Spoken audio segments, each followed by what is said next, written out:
In Mushigame, Mitsugu Tanaka and brother Yasuaki Tanaka of Mariju Koi Farm are on watch duty. A number of parent sets have been placed together on the farm in the hope that they will spawn during the night. However, these parents will all be artificially spawned. The parents are in show pools outside, and a microphone is connected with a speaker system in the office so the brothers can listen for the telltale sign of splashing to indicate that spawning and their evening's work has commenced.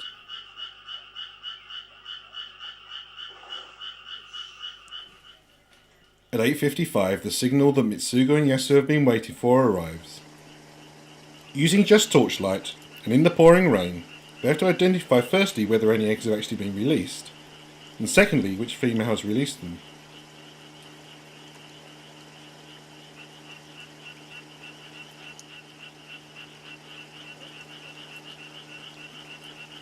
With the female identified, she is caught and moved to a separate tank. Obviously they don't want her to continue spawning naturally.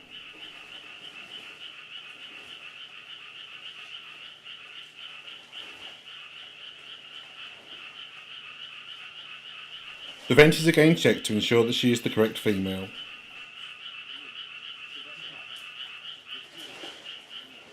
She has to be left for 1 hour for her eggs to loosen, so they can be stripped more easily by hand.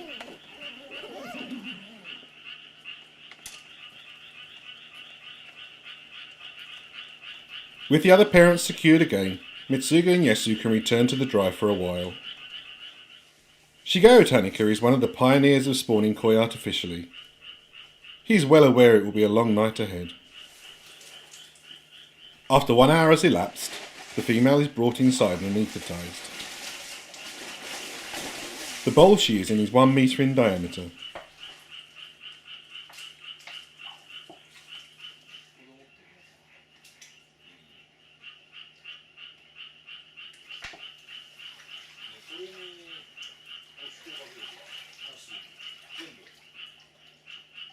Outside, another female, a Tencho Kohaku, has started to spawn as well and is also moved into isolation.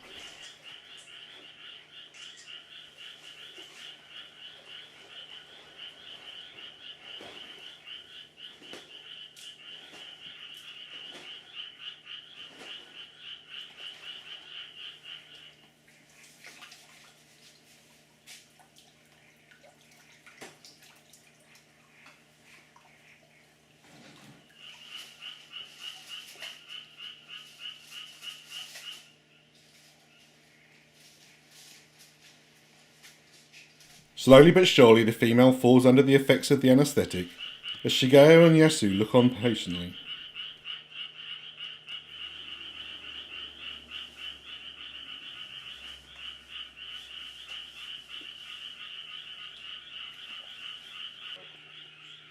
Finally she succumbs and is wrapped carefully in a towel.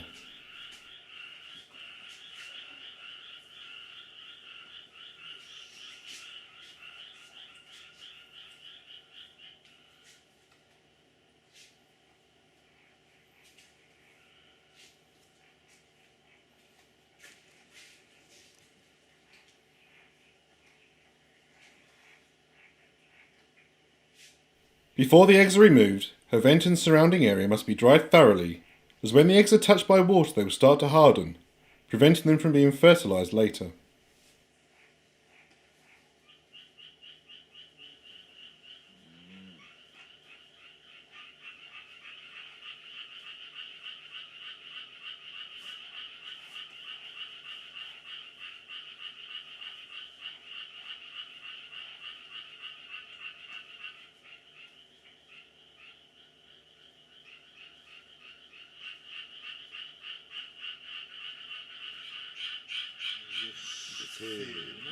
When the female is turned the right way up, the eggs freely flow from her vent into the metal bowl.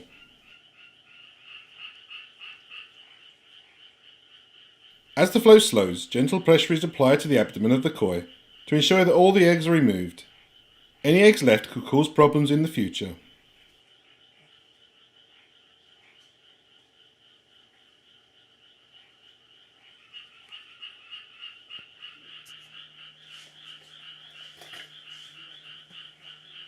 "780 grams is approximately 400,000 eggs.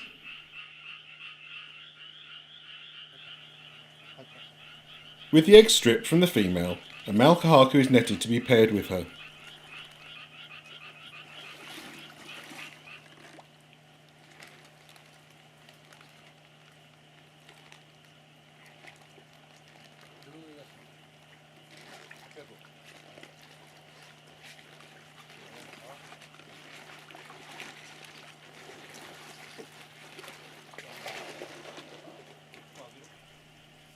At the same time, another female has started to release eggs.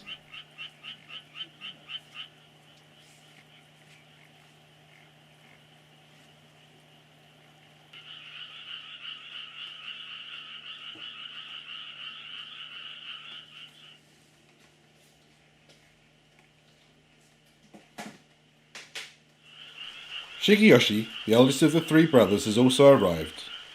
All members of the family are involved in the spawning process.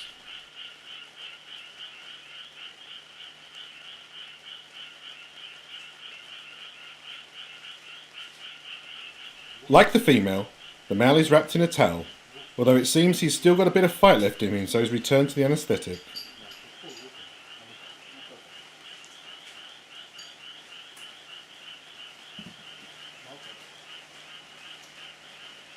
When finally ready, the vent and surrounding area is again dried to prevent water contamination.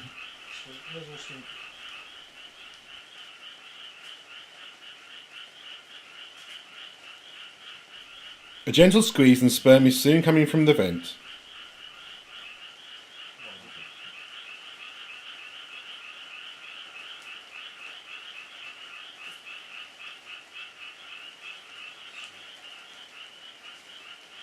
As the sperm comes out, it is sucked up into a syringe.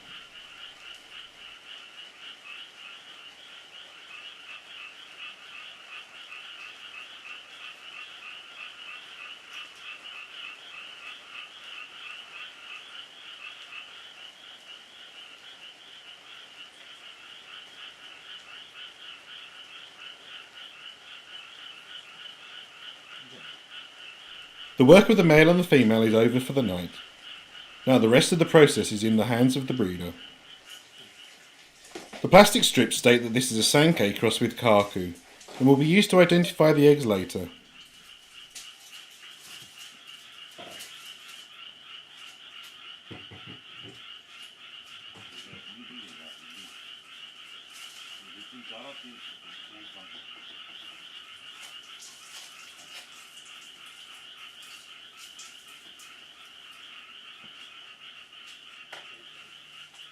The eggs are placed in the metal cup, which already contains a measure of sperm mixed with ringer solution.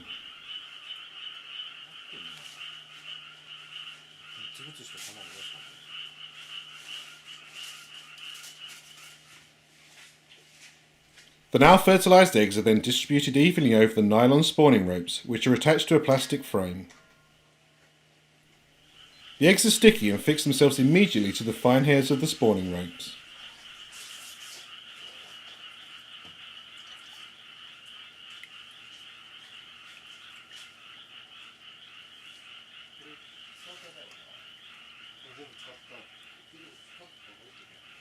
The frame is turned over and the process repeated to ensure even distribution of the eggs.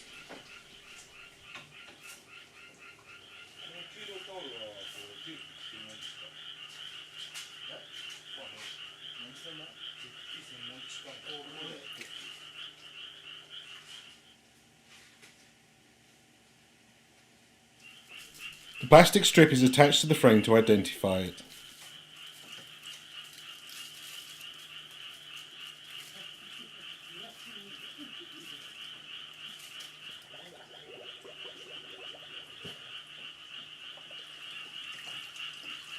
The first of many frames of hopefully fertilised eggs is complete.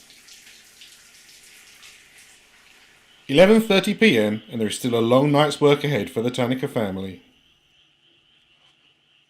5:20 a.m. and it's a damp, misty morning in Mushigame following a night of rain. For the Tanaka family, their work is just about complete. The frames of spawning brushes are now suspended in concrete ponds, awaiting transfer to the mud ponds later in the day. Shigeyoshi checks one remaining female who, so far, hasn't laid any eggs. When she will is hard to predict. Different breeders handle their eggs in different ways. These are the ponds of vnkoifarm who, like Mariju, hatch the fry in holding nets in a mud pond before transferring them to their growing ponds. Others may hatch the fry inside the koi house, or in the mud pond into which the koi are just allowed to swim freely upon hatching. These fry are just 9 days from their eggs being laid and fertilised. They're tiny transparent bodies enabling you to see the tiny swim bladder if they're inside.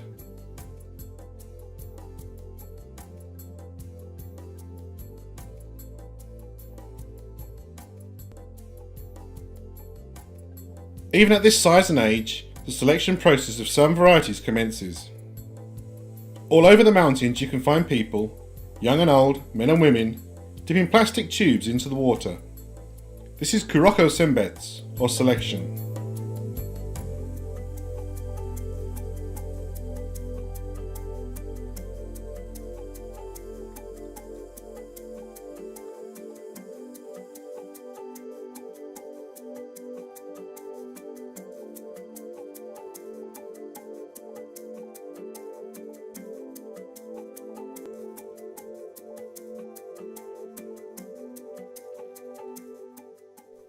The breeders have long learned that when breeding black-based varieties such as Showa, Utsuri, or Komonryu for example, that only the black fry will develop into good examples.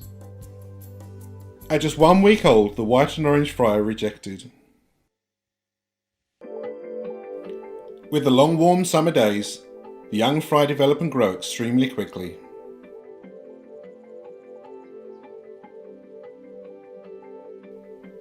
At just 18 days old, these young Showa are extremely active feeders. Already their pigmentation is starting to develop.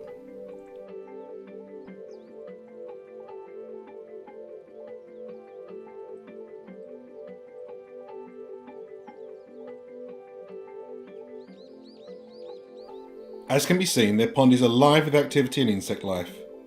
Tiny Daphnia being their staple diet, supplemented with powdered artificial food.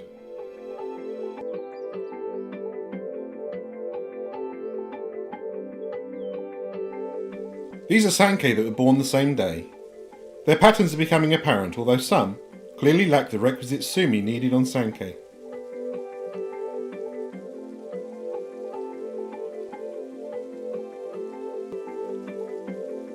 It's hard to believe that a few months earlier, these ponds were drained of their water, left to dry, and then filled with snow. The abundance of life that has developed over such a short period since the snow melted is quite amazing.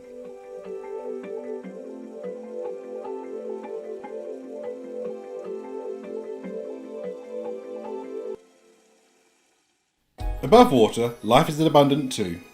And indeed, the aerial display put on by the dragonflies and damselflies also contributes to new life underwater, as they mate and lay their eggs in the ponds.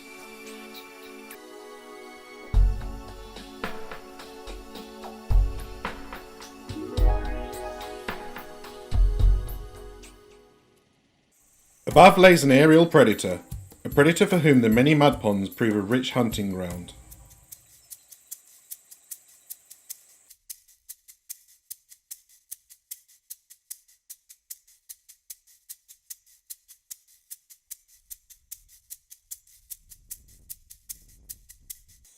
The herons are just one danger the koi face during their short time in the mud ponds. The weather perhaps poses a greater danger. When July arrives, so does the rainy season. The rain is vital to keep the mud ponds topped up with fresh water. However, too often it can be the wrong kind of rain. Torrential downpours fueled by typhoons, heavy rain that can wipe out a pond of fry, heavy rain that bursts the banks of mud ponds, sending their contents spilling down the mountainside.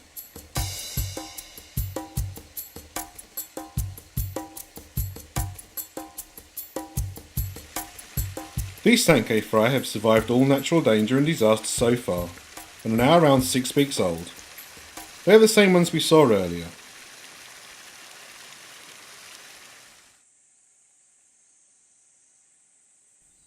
Now is the time for Saito-san to undertake the first selection process.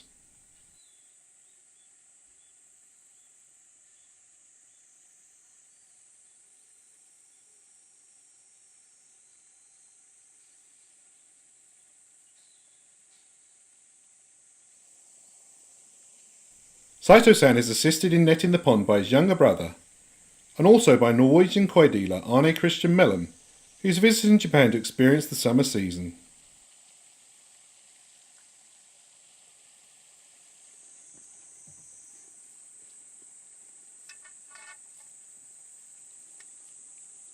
With the net drawn in, there is a swarming mass of orange, white and black. However, on closer look, the number of fry that exhibit all three colours is perhaps fewer than first thought.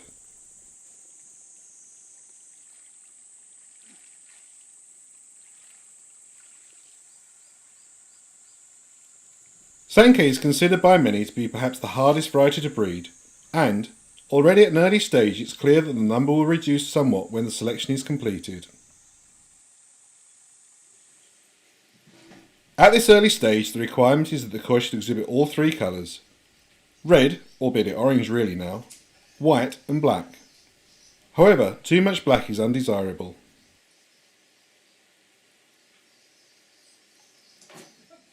Armed with small nets, Saito-san, his brother, wife and Arne set about sorting through the 6-week-old fry, keeping only those that display desirable characteristics.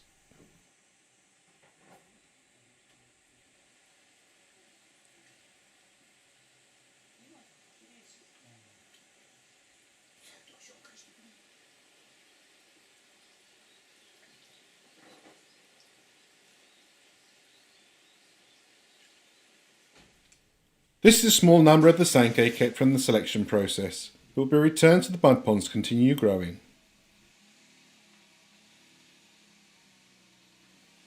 These are kahaku of the same age feeding in the mud pond prior to the first selection taking place.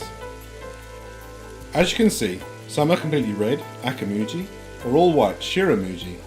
Others clearly display undesirable pattern characteristics.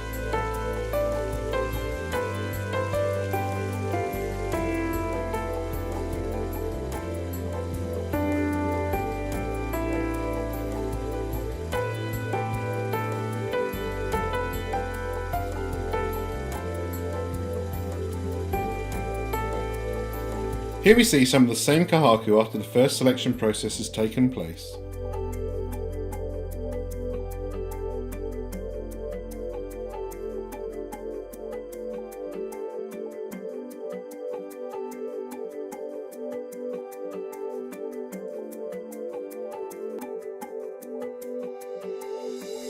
Saito-san returns them to the mud pond where they will continue to grow for a further 2 weeks, when they will be sorted through again.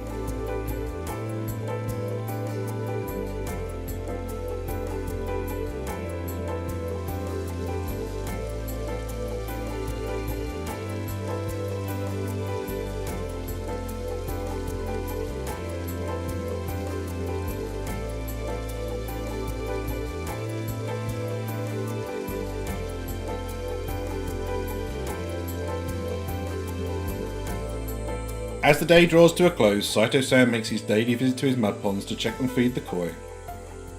Even though the ponds have automatic feeders, they still need to be checked on a daily basis.